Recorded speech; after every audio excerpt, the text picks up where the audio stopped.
Hello, my name is Renzo Linus, and I'm presenting my poster titled Minimally Invasive Proximal Screw Stabilization and Long Posterior Instrumented Spinal Fusion for the Prevention of Proximal Junctional Kyphosis and Failure, which I will henceforth refer to as PJK and PJF, respectively.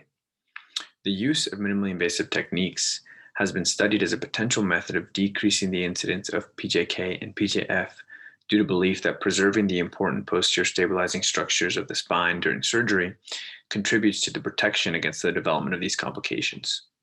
The aim of our retrospective study was to see if a minimally invasive or MIS approach to the insertion of pedicle screws at the proximal four levels of the long posterior fusion construct would decrease the incidence of PJK and PJF over a 2-year postoperative period.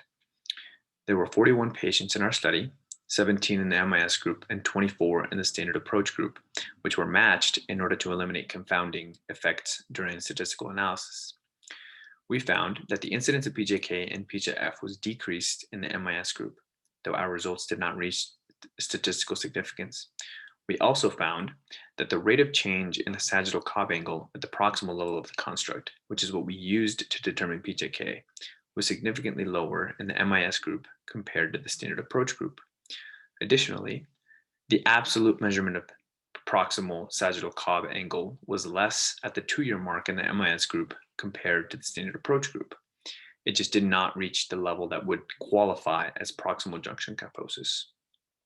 In conclusion, we found that there is a significant difference in the rate of change and absolute value of sagittal Cobb angle at the proximal levels of a posterior spinal fusion construct in patients who underwent an MIS approach. There is also a decrease in incidence of PJK and PJF with the MIS approach, but these results did not reach statistical significance in our study. We hope to continue this research by adding additional patients who have undergone this approach, a minimally invasive one, and also qualify to be a part of our study in order to achieve better power. Thank you for listening.